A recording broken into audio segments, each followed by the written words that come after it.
Hi everyone, so welcome to today's episode of Pros and Cons of Pets. Today I'm going to be talking about the pros and cons of owning a leopard gecko.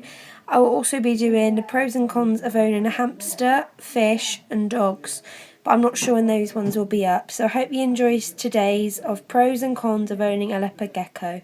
Pros.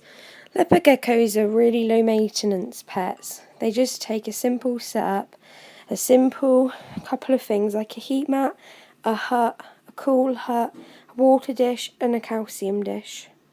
Leopard geckos are very easy to tame. It only took Sid about 3 days and he was fully tame. They're very easy pets and they're very good beginner lizards. Although a lot of people say leopard geckos are expensive, they are at the first part when you have to buy everything. It costs about from £150 to £300 depending on where you buy your products from.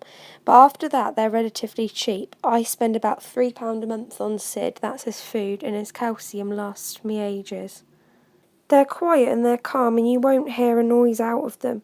It's not like having a hamster that keeps you up at night because you can hear them in their cage. They're really quiet, they're always calm and they're very docile. They'll hardly move about, as you can tell.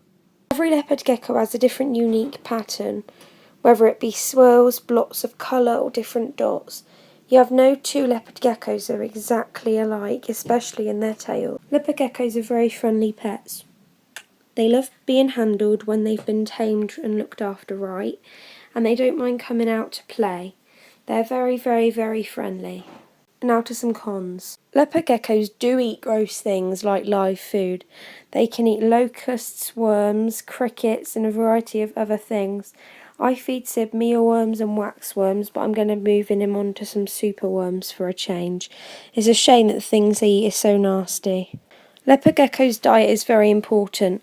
They have to have the proper calcium and the proper vitamin supplements, otherwise they won't become very healthy and you'll find yourself spending a lot of money and a lot of time going to the vets. Sid's very healthy, as you can see. He's not too fat and he's got a nice tail and he's not too thin.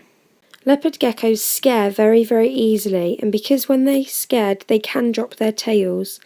Things like moving fastly, going over to pick them up, being loud around them scares them, and if they do drop their tail it will grow back, but it will never ever look the same.